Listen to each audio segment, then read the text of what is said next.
déception? Beaucoup, oui, parce qu'on perd quand même 3-2, c'était serré et on partait un peu outsider vu qu'elles partent peut-être de série 2. Donc forcément un peu de déception. Vous attendiez un match serré?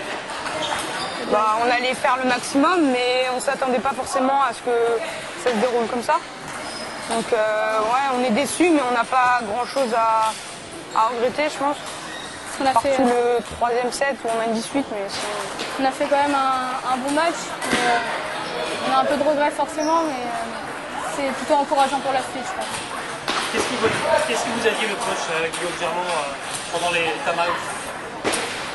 Il nous parlait quand même beaucoup de comportement et un peu de tactique. C'était surtout être agressif parce que forcément vu qu'on est un peu plus faible, si on joue pas vraiment au maximum, on n'avait aucune chance. Donc c'est surtout d'être agressif. Ouais, pas redonner de balles parce que sinon on allait se prendre, ça allait aller vite ou fort, donc là on pouvait plus rien faire derrière. Le comportement, ça peut faire tourner un match? Ouais, ça joue beaucoup. Ouais. Surtout quand on joue sur plus fort, s'il n'y a pas le comportement, il n'y a pas moyen de gagner, je pense. Comment vous avez formé votre double? Il n'y a pas longtemps, on n'a jamais joué ensemble. Elle était blessée toute l'année, elle a eu sa wildcard, donc vu que l'année dernière elle était à Levallois, voilà. Est-ce que ça peut arriver qu'une joueuse ne trouve pas un partenaire de double? Comment ça se passe? Quand on ne connaît pas forcément la joueuse, comment ça se passe? Généralement les gens ils s'inscrivent et après s'il y a des personnes qui sont toutes seules, ils sont mis ensemble par défaut. Voilà. C'est pas forcément voulu, mais Après souvent Anna on se connaît quand même, donc en général les paires c'est par affinité aussi et par système de jeu.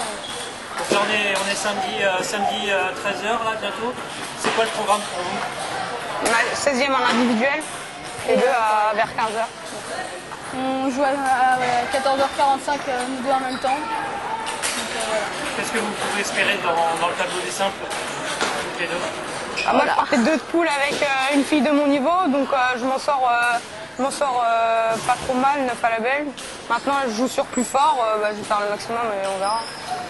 Moi je me suis pas vraiment fixé d'objectif, mais juste donner le maximum et avoir 0 regret. Quels enseignements vous pouvez tirer de la compétition, même si elle n'est pas terminée? Qu'est-ce que ça permet d'apprendre, ce genre de compétition? C'est toujours de l'expérience en plus, apprendre à jouer des matchs qui sont durs, parce que le championnat de France forcément, il n'y a que des adversaires qui ont un minimum de niveau, donc c'est beaucoup d'expérience. Ouais. Ok, et merci. Bonne chance pour tout à l'heure.